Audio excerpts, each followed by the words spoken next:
இந்த ஈஸ்வரி பாட்டியும் செலியனும் கிட்டத்தட்ட ஒரே மாதிரி தான். நன்றி கெட்ட ஜென்மங்கள். இவங்கள வீட்டில் வச்சுருக்கிறதுக்கு பதிலாக பாக்கியா ஒரு வாயில்லாத ஜீவன் நாயை வீட்டில் வச்சுருந்தாலும் இங்கே பாக்கியா சொல் பேச்சை கேட்டிருக்கும், பாக்கியாவை அசிங்கப்படுத்தியிருக்காது அப்படின்னு சொல்லிட்டு நீங்களும் நினச்சிங்கன்னா மறக்காமல் இந்த வீடியோக்கு ஒரு லைக்கை தட்டி விட்டு கூடவே நம்ம சேனலையும் சப்ஸ்கிரைப் பண்ணி உங்களுடைய ஆதரவை தெரிவிங்க. இதுதாங்க உண்மை. பாக்கியாவை எந்த அளவுக்கு அசிங்கப்படுத்த முடியுமோ இவங்க 2 பேருமே அசிங்கப்படுத்துவாங்க. மற்றவங்க முன்னாடி ரொம்பவே ஈஸியாக பாக்கியாவை விட்டு கொடுத்துருவாங்க. இந்த செலியனெல்லாம் என்ன தான் சொல்ல, பாட்டி தான் சரி வயசாயிடுச்சு இப்படி நடந்துக்கிறாங்கன்னா, ஆனால் இந்த செலியன் அதை விட ரொம்பவே மோசம்தான் சொல்லணும். போயும் இந்த கேடுகட்ட சுதாகருக்கு போயிட்டு சப்போர்ட் பண்ணி பாக்கியா கிட்ட வந்து பேசிகிட்டு இருக்குது சுத்தமாக நல்லாவே இல்லை. வாங்க இதுக்கப்புறம் என்னெல்லாம் இன்ட்ரெஸ்டிங்கான ட்விஸ்டான விஷயங்கள்லாம் நடக்க போகுதுன்னு ப்ரெடிக்ஷன் பார்க்கலாம். சுதாகர் வீட்டுக்கு வந்த பாக்கியா தரமான சம்பவம் பண்ணிட்டாங்க தாங்க சொல்லணும். பாக்கியாவை அசிங்கப்படுத்த போய் இங்கே சுதாகர் அசிங்கப்பட்டதான் மிச்சம். பார்க்குறதுக்கே ரொம்பவே சூப்பராக இருந்தது. என்னதான் அசிங்கப்பட்டாலுமே இந்த சுதாகர் திருந்துற மாதிரி இல்லை. ஏன் எங்கள் வீட்டில் எல்லாருக்கிட்டுமே ரொம்பவே பெருமையாக பேசுகிறாங்க பாக்கியாவை பற்றி. எங்கள் அம்மா சமையலில் மாஸ் காட்டிடுவாங்க, அவங்க எல்லா ரெசிபியுமே ரொம்பவே சூப்பராக செய்வாங்க, அந்த மாதிரி வந்து சொல்லிட்டு இருக்கிறாங்க.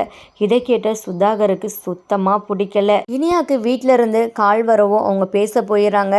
இந்த சுதாகர் இருந்துக்கிட்டு நிதிஷ் கிட்ட, இங்கே பாருப்பா அங்கெல்லாம் வந்து போக வேணாம், அந்த கடை ரொம்பவே அசிங்கமாக இருக்குது, அந்த மாதிரி கேவலமான ஒரு ஹோட்டலுக்கெலாம் நீ இனியாவும் போகாதீங்க சரியா அப்படின்னு வந்து சொல்லிடுறாங்க. நிதிஷ் இருந்துக்கிட்டு சரிங்கப்பா நீங்கள் சொல்லிட்டீங்களே நாங்கள் அங்கெல்லாம் போகலை அப்படின்னு வந்து சொல்லிடுறாங்க. இங்கே இனியா கிட்ட பாக்கியா வந்து பேசுகிறாங்க. இனியா மறக்காமல் நீ வந்து கொஞ்சம் நேரத்தில் கிளம்பி வந்துரு. அம்மா கிளம்பிட்டேன் சரியா, உனக்காக தான் அம்மா வந்து வெயிட் பண்ணுவேன், மாப்பிள்ளையோட நீ கண்டிப்பாக வந்துடணும் அப்படின்னு வந்து சொல்கிறாங்க. கண்டிப்பாக நான் வந்துடுவேம்மா, நான் வராமல் இருப்பேனா அப்படின்னு சொல்லிட்டு இங்கே இனியாவும் சொல்கிறாங்க. கொஞ்சம் நேரம் அப்புறம் இங்கே நிதிஷை போயிட்டு இனியா கூப்பிட்றாங்க. அங்கே நிதிஷ் டைம் ஆகிடுச்சு, அம்மா ரெஸ்டாரண்ட் ஓப்பன் பண்ணிவிடுவாங்க அப்படின்னு கூப்பிட்றாங்க. இங்கே நிதிஷ் இருந்துக்கிட்டு இல்லை இனியா நம்ம வெளியே போகலாம் அப்படின்னு வந்து சொல்கிறாங்க. என்ன நிதிஷ் என்ன பேசுகிறீங்க, அங்கே அம்மா நமக்காக தான் வந்து வெயிட் பண்ணிகிட்டு இருப்பாங்க அப்படின்னு வந்து சொல்கிறாங்க. இனியா நான் என் ஃப்ரெண்ட்ஸுக்கிட்ட வந்து சொல்லிட்டேன் உன்னை வெளியே கூப்பிட்டு வரேன்னு சொல்லிட்டு, எப்படி இப்போ போகாமல் இருக்க முடியும் அப்படின்னு வந்து சொல்கிறாங்க. நீங்கள் வேணால் உங்கள் ஃப்ரெண்ட்ஸை போயிட்டு மீட் பண்ணிவிட்டு வாங்க, நான் போயிட்டு அம்மா ரெஸ்டாரண்ட் ஓப்பன் பண்ணுற இடத்துக்கு போயிட்டு வந்துடுறேன் அப்படின்னு சொல்லிட்டு இங்கே நிதிஷ் சொல்கிறத கொஞ்சம் கூட கேட்காம நம்ம இனியா வந்து பாக்கியாவுக்காக அங்கே கிளம்பிடுறாங்க. நிதிஷ் ஒரு மாதிரி சேட் ஆயிடுறாரு. இங்கே இனியா போனதுக்கப்புறம் நிதிஷ் வந்து மனசுக்குள்ளேயே பேசிக்கிறாரு. சாரி இனியா, எங்கள் அப்பாவை மீறி வந்து நான் எதுவுமே பண்ண மாட்டேன், அவருக்கு பிடிக்கலை, அவர் பிடிக்காத விஷயத்த நானும் செய்ய மாட்டேன் அப்படின்னு சொல்லிட்டு ஒரு மாதிரி சேடாக ஃபீல் பண்ணிகிட்டு இருக்கிறாங்க. இங்கே இனியா மட்டும் கிளம்புறாங்க. இனியா கிளம்பும்போது இந்த மாதிரி சுதாகர் இருந்துக்கிட்டு எங்கம்மா போகிற இனியா அப்படின்னு வந்து கேட்குறாங்க. என்ன அங்கிள் தெரியாத மாதிரி கேட்குறீங்க, அம்மா ரெஸ்டாரண்ட் ஓப்பன் பண்ண போகிறாங்களே அங்கே தான் போகிறேன், நீங்கள் யாரும் வரலையா அப்படின்னு வந்து சொல்கிறாங்க. ஐயோ சாரி இனியா நான் மறந்தே போயிட்டேன், எனக்கு ரொம்பவே முக்கியமான ஒரு இம்பார்ட்டண்ட்டான மீட்டிங் இருக்குது, அங்கே போயிடுவேன், அத்தைக்கும் வந்து ஒரு முக்கியமான ஒர்க் இருக்குது, அவள் அப்போவே வெளியே கிளம்பி போயிட்டா, நீ போயிட்டு வா இனியா, எங்கே நிதிஷ் வரலையா அப்படின்னு வந்து கேட்குறாங்க. நிதிஷ்குமே ஏதோ முக்கியமான ஒர்க் இருக்கான், அவங்க ஃப்ரெண்டை பார்க்கணுமா அப்படின்னு சொல்லிட்டாரு, அதனால தான் நான் மட்டும் போகிறேன் அப்படின்னு வந்து சொல்கிறாங்க. சரி இனியா நீ போயிட்டு வா, நீயுமே நிதிஷ் கூட போகலாமே அப்படின்னு வந்து சொல்கிறாங்க. எனக்கு ரொம்ப ரொம்ப முக்கியம் இதுதான் அங்கிள், அதை கூட நான் இன்னொரு நாள் பார்த்துக்குவேன் அப்படின்னு சொல்லிட்டு இங்கே நம்ம இனியா கிளம்புறாங்க. இங்கே இனியா அப்படிலாம் பண்ணுறது சுதாகருக்கு சுத்தமாக பிடிக்கல. அங்கே இனியாக்காக பாக்கியா எல்லாருமே வெயிட் பண்ணிகிட்டு இருக்கிறாங்க. இன்னொரு பக்கம் பாக்கியா வந்து இப்படி விட்டுட்டு போயிட்டாலே நம்மள அப்படின்னு சொல்லிட்டு ஈஸ்வரி பாட்டி செம்ம கோவத்தில் இருக்கிறாங்க. இனியாவுமே வந்துடுறாங்க. இனியா வந்ததை பார்த்துட்டு பாக்கியா நம்ம எழில் அமிர்தா எல்லாரும் ரொம்பவே சந்தோஷப்படுறாங்க. ஆனாலும் இப்படி பின்னாடி திரும்பி பார்க்குறாங்க, இனியா பின்னாடி யாராச்சும் வராங்களா அப்படின்னு சொல்லிட்டு யாருமே வரல, இனியா மட்டும்தான் வராங்க. பாக்கியா இருந்துக்கிட்டே என்ன இனியா நீ மட்டும் தனியாக வர, எங்கே மாப்பிள்ளையே அப்படின்னு வந்து கேட்குறாங்க. அம்மா சாரிம்மா அவரால் வர முடியலை, ரொம்பவே இம்பார்ட்டண்ட்டான ஒரு ஒர்க்கு, அதனால தான் அவர் வந்து இருக்கட்டும்னு சொல்லிட்டு நான் விட்டுட்டு வந்துட்டேன் அப்படின்னு வந்து சொல்கிறாங்க. சரி வா இனியா அப்படின்னு சொல்லிட்டு இங்கே இனியாவை வந்து எல்லாமே கடை ஓப்பன் பண்ணி உள்ளக்க கூப்பிட்டு போகிறாங்க. இனியா வந்து கடையெல்லாம் சுற்றி பார்த்துட்டு என்னம்மா இவ்வளோ சின்ன கடையாக இருக்குது, மற்ற 2 கடையும் எவ்வளோ பெருசாக இருக்குது ரெஸ்டாரண்ட் அழகா, ஏம்மா இவ்வளோ ஒரு ஒரு சின்ன கடையாக வந்து நீ எடுத்திருக்கிற அப்படின்னு வந்து கேட்குறாங்க. உடனே பாக்கியா இருந்துக்கிட்டு என்ன பதில் சொல்லனே தெரியலை. அந்த 2 கடையும் நல்லா பெருசாக தானே இருக்குது, இனி அப்புறம் என்ன, இது இப்போதைக்கு எடுத்துக்கலாம். கொஞ்சம் மெயினில் வேற இருக்கா, நல்லா ஓடுதுன்னு சொல்லிட்டு கேள்விப்பட்டேன். இப்போ இந்த கடை சும்மா தான் இருக்குன்னு சொல்லிட்டு எனக்கு தகவல் வந்தது, அதனால தான் அப்படின்னு வந்து சமாளிக்கிறாங்க. அப்போது அந்த டைமில் வந்து செல்வி இல்லை. நெக்ஸ்ட்டு பார்த்தீங்கன்னா இங்கே செல்வி வந்து நம்ம இனியாவை பார்த்து தனியாக பேசுகிறாங்க. என்னம்மா இனியா, நல்லா இருக்கிறியா அப்படின்னு வந்து கேட்குறாங்க. ஆண்டி நான் நல்லா இருக்கேன். ஆகாஷ் எப்படி இருக்கிறான், நல்லா படிக்கிறானா அப்படின்னு வந்து கேட்குறாங்க. அவன் நல்லா இருக்காமா, அவன் நல்லா படிக்கிறான், கோச்சிங் கிளாஸ் எல்லாமே சேர்த்து விட்ருக்குறேன் அப்படின்னு வந்து சொல்கிறாங்க. சீக்கிரமே அவன் கலெக்டர் ஆகணும் ஆண்டியா, அதுக்காக நான் வந்து ஆசைப்பட்டுருக்கிறேன் அப்படின்னு வந்து சொல்லிட்டு இருக்கிறாங்க. கண்டிப்பாக ஆயிடுவாம்மா. சரி, நான் உங்ககிட்ட முக்கியமான ஒன்று பேசணும்னு நினச்சேன். என்னம்மா உனக்கு விஷயம் தெரியாதா, நீ இருந்துமே இப்படிலாம் பண்ணிட்டியே அப்படின்னு வந்து சொல்கிறாங்க. என்ன ஆண்டி, என்ன ஆச்சு? இன்னும் பாவம் பாரு, அக்கா எப்படி இருந்தாங்க, இப்போ பாரு இவ்வளோ ஒரு சின்ன ரெஸ்டாரண்ட்டை போயிட்டு ஓப்பன் பண்ணுறாங்க. எனக்கு சுத்தமாக பிடிக்கவே இல்லை. வேறு என்ன பண்ணுறது, பாக்கியா அக்கானால் வேறு ஒன்றுமே பண்ண முடியாதே, மற்ற 2 ரெஸ்டாரண்ட்டுமே போயிடுச்சுல அவங்க கையை விட்டு அப்படின்னு வந்து எல்லா உண்மையுமே இங்கே செல்வி உளறி கொட்டிடுறாங்க இனியா கிட்ட. இதை கேட்ட இனியாவுக்கு ரொம்பவே ஷாக்காக இருக்குது. என்ன ஆண்டி, என்ன சொல்கிறீங்க, எங்கே போச்சு அம்மா ரெஸ்டாரண்ட், அம்மா விட்டுட்டு என்னென்னமோ சொல்கிறீங்களே, எனக்கு ஒன்றுமே புரியலையே அப்படின்னு வந்து சொல்கிறாங்க. உடனே செல்வி இருந்துக்கிட்டு அமைதியாகிடுறாங்க. ஓ, அப்போ இனியா பாப்பாவுக்கு விஷயம் தெரியாதா, நம்ம தான் லூசுத்தனமாக உளறிட்டோமா, இது மட்டும் அக்காவுக்கு தெரிஞ்சுன்னா அவ்வளோதான், என்னை வெளுத்து வாங்கிடும் அப்படின்னு சொல்லிட்டு இல்லை அப்படி இப்படின்னு சொல்லிட்டு சமாளிக்கிறாங்க. ஆனால் இனியா வந்து நம்புகிற மாதிரி இல்லை. ஆண்டி நீங்கள் ஏதோ பொய் சொல்கிறீங்க, இப்போ உண்மையை சொல்லுங்கள், நீங்கள் முன்னாடி ஏதோ பெரிய விஷயத்தை பற்றி பேசிகிட்டு இருந்தீங்க, அப்படியே மாற்றிட்டீங்க, ஏன் மேலே சத்தியம், நீங்கள் இப்போ உண்மையை சொல்லி தான் ஆகணும் அப்படின்னு சொல்கிறாங்க. அப்புறம் தான் நடந்த எல்லா விஷயத்தையுமே செல்வி வந்து இனியா கிட்ட வந்து சொல்கிறாங்க. உன்னோட கல்யாணத்துக்கு முன்னாடியே வந்து உங்கள் மாமனார் வந்து சுதாகர் அக்கா கிட்ட பிளான் பண்ணி அக்கா கிட்ட வெத்து பேப்பரில் சைன் வாங்கிட்டாரு. முதல்ல உன்னோட நேம் மட்டும்தான் அந்த ரெஸ்டாரண்ட்டுக்கு மாற்ற போகிறேன்னு சொல்லிட்டு சொன்னாங்க. ஆனால் மொத்தமாக அந்த ரெஸ்டாரண்ட்டையே அக்கா கிட்ட பறிச்சுட்டாங்க. பாவம் அக்கா வந்து எவ்வளோ ஃபீல் பண்ணிட்டு இருந்துச்சு தெரியுமா. அது மட்டும் இல்லாமல் அக்காவை வந்து அந்த ரெஸ்டாரண்ட்டுக்குள்ளேயே விடலை, தாத்தா ஃபோட்டோவை கூட வந்து வெளியே தூக்கி எறிஞ்சிட்டாங்க. இது மட்டும் இல்லை இனியா, இன்னமும் இருக்குது. ஒரு ரெஸ்டாரண்ட் அக்கா கிட்டேருந்து பறிச்சது மட்டும் இல்லாமல் அக்கா அவரை பேசிடுச்சு, அசிங்கப்படுத்திருந்துச்சு சொல்லிட்டு இங்கே பாக்கியா அக்காவோட இன்னொரு ரெஸ்டாரண்ட்டை பிளான் பண்ணி அந்த ஓனர்கிட்டேருந்து பேசி அதையுமே வந்து பறிச்சுக்கிட்டாரு உங்கள் மாமனார் அப்படின்னு வந்து சொல்கிறாங்க. இதை கேட்டால் இனியாவுக்கு ரொம்பவே பயங்கர ஷாக்காக இருக்குது. என்ன ஆண்டி, இவ்வளோ பெரிய விஷயம் நடந்திருக்கு, இது எதுவுமே எனக்கு தெரியாதே, யாருமே என்கிட்ட சொல்லலையே, அவர் பண்ணது ரொம்பவே தப்பு.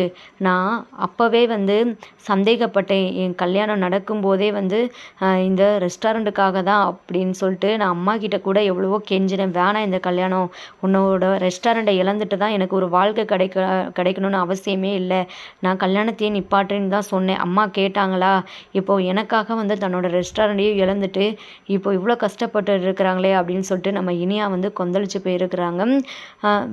இனியா பாப்பா, தயவு செஞ்சு நான் இந்த விஷயத்த உங்ககிட்ட சொன்னேன்னு சொல்லிட்டு யாருக்கிட்டையும் சொல்லிடாத, அவ்வளோதான் அக்கா என் மேலே கோவப்படுவாங்க அப்படின்னு வந்து சொல்கிறாங்க. ரொம்பவே ரெக்வெஸ்ட் பண்ணி கேட்குறனால இனியா இருந்துக்கிட்டு கண்டிப்பாக சொல்ல மாட்டேன் ஆண்டி, நீங்கள் ஒன்றும் கவலைப்படாதீங்க, ஆனால் அந்த சுதாகரை வந்து நான் சும்மாவே விட மாட்டேன் அப்படின்னு வந்து சொல்கிறாங்க. ஆமாம் பாப்பா, கண்டிப்பாக சும்மாவே விட்டுறக்கூடாது, பாவம் அக்கா எவ்வளோ கஷ்டப்பட்டுருப்பாங்க அந்த ரெஸ்டாரண்ட்டுக்காக, அவங்க இப்படிலாம் உடஞ்சி போய் நான் உட்காந்து பார்த்ததே இல்லை தெரியுமா, எப்படிலாம் அவங்க கஷ்டப்பட்டாங்க, நீ அந்த டைமில் வெளிநாட்டில் இருந்த அக்கா உங்ககிட்ட எதுவுமே வந்து சொல்லலை, உன்னோட சந்தோஷம் கெட்டு போயிடும் அப்படின்னு சொல்லிட்டு, பாவம் அக்கா தியாகம் பண்ணிட்டு இப்போ பாரு எப்படி நிற்கிது அப்படின்னு சொல்லிட்டு சொல்லிகிட்டு இருக்கிறாங்க. இதெல்லாம் கேட்க கேட்க இங்கே பார்த்தீங்கன்னா இனியாவுக்கு கோபம்தான் அதிகமாகுது. இங்கே பாக்கியா அந்த டைமில் வந்துடுறாங்க. என்ன 2 பேரும் இவ்வளோ நேரமாக பேசிகிட்டு இருக்கிறீங்க, அப்படி என்ன தான் பேசிகிட்டு இருக்கிறீங்க அப்படின்னு வந்து கேட்குறாங்க. உடனே இனியா இருந்துக்கிட்டு அது ஒன்றும் இல்லாமல் சும்மா ஆகாஷை பற்றி தான் வந்து விசாரிச்சுட்டு இருந்தேன் அப்படின்னு வந்து சொல்லிடுறாங்க. இங்கே செல்விக்கும் ரொம்பவே சந்தோஷமாயிடுது. நெக்ஸ்ட்டு பார்த்திங்கன்னா இங்கே வீட்டுக்கு போகிறாங்க இனியா. வீட்டுக்கு போன இனியா கிட்ட வந்து பார்த்திங்கன்னா என்னம்மா உங்கள் அம்மா பெரிய ரெஸ்டாரண்ட்லாம் எப்படி இருந்தது, சூப்பராக இருந்ததா அப்படின்னு சொல்லிட்டு ஒரு மாதிரி வந்து இந்த சுதாகர் வந்து பேசுகிறாரு. இங்கே இனியாவுக்கு நல்லாவே வந்து புரியுது, சுதாகர் கிண்டல் தான் பண்ணுறாரு அப்படின்னு சொல்லிட்டு. இங்கே சுதாகர் மேலே மொத்த கோவத்தையுமே இனியா வந்து காட்டுறாங்க. உங்களுக்கு எவ்வளோ தைரியம் இருந்தால் எங்கள் அம்மா ரெஸ்டாரண்ட்டை ஏமாற்றி வாங்கியிருப்பீங்க, நீங்கள் பெரிய பணக்காரராக இருந்தால் அதுக்கு மற்றவங்க ரெஸ்டாரண்ட்டை தான் பிடுங்குவீங்களா? இப்படி தான் எல்லாரும் ரெஸ்டாரண்ட்டையுமே நீங்கள் ஏமாற்றி வாங்கி பெரிய பணக்காரர் ஆனீங்களா? நீங்களா ஒன்றும் பிஸ்னஸ்மேன் கிடையாது, பெரிய ஏமாத்துக்காரர் அப்படின்னு சொல்லிட்டு இங்கே இனியா வந்து பிடிச்சி செம்மையாக திட்டிகிட்டு இருக்கிறாங்க. இங்கே சுதாகருக்கு ஒன்றுமே புரியலை. என்ன இனியா, என்ன பேசுகிற? நீ பேசுகிறது ஒன்றுமே புரியல. என்ன பேசுகிறேண்ணா? எனக்கு எந்த விஷயமும் தெரியாதுன்னு நினச்சிட்டு இருக்கிறீங்களா? எல்லா விஷயமும் நான் தெரிஞ்சுக்கிட்டேன். உங்களுக்கெல்லாம் அசிங்கமாக இல்லை இப்படிலாம் பண்ணுறதுக்கு? ஆனால் நான் வந்து பார்த்துட்டு இதெல்லாம் அமைதியாக இருக்க மாட்டேன். எங்கள் அம்மா வேணால் எனக்காக எல்லாத்தையும் இழந்துட்டு நிற்கலாம், அவங்களுக்கு அவசியமே கிடையாது. எங்கள் அம்மாவுக்கு அவங்க கஷ்டப்பட்டதை நான் திருப்பி கொடுப்பேன் அப்படின்னு வந்து சொல்லிகிட்டு இருக்கிறாங்க இனியா. இங்கே பாரு இனியா, பெரியவங்ககிட்ட இப்படிலாம் வந்து பேசவே கூடாது சரியா? மரியாதை கொடுத்து பேசணும். உங்கள் அம்மா இப்படி என்னை அசிங்கப்படுத்தி பேசுனனால தான் இப்போ இந்த நிலைமையில் உட்காந்துருக்குறாங்க. நீயும் என்ன உன் வாழ்க்கையை கெடுத்துட்டு உங்கள் வீட்டில் வாழா வெட்டியாக போயிட்டு உட்காரணும்னு ஆசைப்பட்றியா அப்படின்னு வந்து சொல்கிறாங்க. என்ன அங்கிள் மிரட்டுறீங்களா? உங்கள் மிரட்டலுக்கெல்லாம் நான் பயப்பட மாட்டேன் சரிங்களா? நீங்கள் என்ன வேணாலும் பண்ணிக்கோங்க, என் வாழ்க்கையை பற்றி எனக்கு கவலையே கிடையாது. என் அம்மா அந்த ரெஸ்டாரண்ட்டுக்காக எவ்வளோ கஷ்டப்பட்டுருப்பாங்க, நீங்கள் ஈஸியாக அவங்கக்கிட்ட இருந்து இந்த ரெஸ்டாரண்ட்டை பறிச்சிருவீங்க. நான் இதெல்லாம் பார்த்துட்டு அமைதியாக இருக்கணுமா? அவ்வளோதான் உங்களுக்கு மரியாதை அப்படின்னு சொல்லிட்டு இங்கே கத்திட்டு இருக்கிறாங்க. எங்கள் வீட்டுக்கு வந்த உடனே பார்த்தீங்கன்னா இனியா இங்கே கோபிக்கு, பாக்கியாவுக்கு, ஈஸ்வரி பாட்டி எல்லாத்தையுமே வந்து கிளம்பி இங்கே வர சொல்லிடுறாங்க. இனியா பேசிகிட்டு இருக்கிறத பார்த்துட்டு பாக்கியா, கோபி, பாட்டி எல்லாருமே ரொம்பவே ஷாக் ஆயிடுறாங்க. இங்கே இனியாவை வந்து கோபி தடுக்கிறாங்க. இனியா அப்படிலாம் பேசக்கூடாது அப்படின்னு சொல்லிட்டு. இன்னொரு பக்கம் பாட்டி இருந்துக்கிட்டு அப்படியே தலையில் எல்லாமே போச்சு, இவளோட வாழ்க்கையை கெடுத்துருவா போலையே இவ பேசுறதெல்லாம் பார்த்துட்டு அப்படின்னு சொல்லிட்டு அதிர்ச்சியில் நிற்கிறாங்க. இன்னொரு பக்கம் பாக்கியா வந்து ரொம்பவே ஷாக்காகி நிற்கிறாங்கன்னு தான் சொல்லணும். இங்கே யாருமே வந்து இனியாவை வந்து கண்ட்ரோல் பண்ண முடியலை. இனியா அந்தளவுக்கு செம கோவத்தில் இருக்கிறாங்க. கோவத்தில் இந்த சுதாகரை வெளுத்து வாங்குறாங்க. இப்போ என்ன, ஏன் பேரில் தானே ரெஸ்டாரண்ட் இருக்குது, நான் என்னோடய அம்மாவுக்கு இப்போவே எழுதி கொடுத்துருவேன் ரெஸ்டாரண்ட்டை அப்படின்னு வந்து சொல்கிறாங்க. இங்கே பாருமா இனியா, இப்படிலாம் நீ பண்ணாத சரியா? அந்த ரெஸ்டாரண்ட்டுக்கான பணத்தை நான் உங்கள் அம்மா கிட்ட வந்து நான் கொடுத்துட்டேன். இதுக்கப்புறம் அந்த ரெஸ்டாரண்ட்டுக்கும் உங்கள் அம்மாவுக்கும் எந்த ஒரு சம்மந்தமும் இல்லை அப்படின்னு வந்து சொல்கிறாங்க. ஓ, நீங்கள் பணத்தை கொடுத்துட்டா எல்லாமே சரியாயிடுமா? ஒரு ரெஸ்டாரண்ட்டுக்கு பணத்தை இன்னொரு ரெஸ்டாரண்ட்டுமே பிளான் பண்ணி தானே நீங்கள் இது பண்ணீங்க. கண்டிப்பாக அதுக்கு நீங்கள் பதில் சொல்லி தான் ஆகணும். நான் என்னோடய ரெஸ்டாரண்ட்டை எங்கள் அம்மாவுக்கு தான் கொடுக்க போகிறேன் சரிங்களா? நீங்கள் என்ன வேணாலும் பண்ணிக்கோங்க அப்படின்னு சொல்லிட்டு நம்ம இனியா ரொம்பவே சூப்பரான ஒரு முடிவு எடுத்திருக்கிறாங்க. இனியா பேசுகிறத கேட்டுட்டு இங்கே சுதாகர் அப்படியே ஆடி போய் நிற்கிறாருன்னு தான் சொல்லணும், எதுவுமே பேச முடியாமல். இன்னொரு பக்கம் சுதாகரை மட்டும் இல்லாமல் இந்த இனியா நிதிஷ்மே வெளுத்து வாங்குறாங்க. என்ன நிதிஷ், இதுக்கு நீங்களுமே வந்து துணையாக தான் இருந்தீங்களா? இவ்வளோ பெரிய விஷயம் நடந்திருக்கு, என்கிட்ட நீங்கள் ஒரு வார்த்தை இதை பற்றி பேசலையே அப்படின்னு வந்து சொல்கிறாங்க. இனியா, எனக்கு இதை பற்றிலாம் ரொம்பலாம் தெரியாது, இப்படி சொன்னாங்க. அங்கே நம்ம ஜாலியாக இருந்த டைமில் இதை பற்றி சொன்னால் நீ அப்செட் ஆயிடுவ, அதனால தான் இதை பற்றி நான் எதுவுமே சொல்லிக்கல. மற்றபடி எனக்கு எதுவுமே தெரியாது, ரொம்ப டீட்டெயில்ஸ் எல்லாம் அப்படிலாம் வந்து சொல்லிட்டு இருக்கிறாங்க. ஓ அப்படியா, இப்போ என்ன சொல்கிறீங்க? நான் எங்கள் அம்மாவோட ரெஸ்டாரண்ட் எங்கள் அம்மாக்கே எழுதி தந்துடலாம்ல, உங்களுக்கு சம்மந்தம் தானே அப்படின்னு வந்து சொல்கிறாங்க. உன்னோட இனியா என்கிட்ட கேட்குற, உன் பேரில் இருக்கு, நீ என்ன வேணாலும் பண்ணிக்கோ அப்படின்னு வந்து சொல்கிறாங்க. இங்கே பார்த்தீங்கன்னா சுதாகருக்கு செம கோவம் வருது இப்படிலாம் நிதிஷ் பேசுகிறது கூட. இந்த சுதாகருக்கு கண்டிப்பாக நம்ம இனியா தரமான ஒரு பெரிய ஆப்பா வைக்கணும். இதுக்கப்புறம் பாக்கியா வழியிலே இந்த சுதாகர் குறுக்கவே வரக்கூடாது அப்படின்னு சொல்லிட்டு நீங்களும் நினச்சிங்கன்னா மறக்காமல் இந்த வீடியோ கீழே கமெண்ட் பண்ணி தெரிவிங்க. இந்த மாதிரி பல இன்ட்ரெஸ்டிங்கான ட்விஸ்டான விஷயங்கள்லாம் அப்கமிங் எபிசோட்லாம் நடக்க போது வெயிட் பண்ணி ஃபுல் எபிசோட பார்த்து தெரிஞ்சுக்கலாம். தேங்க்யூ ஃபார் வாட்சிங்.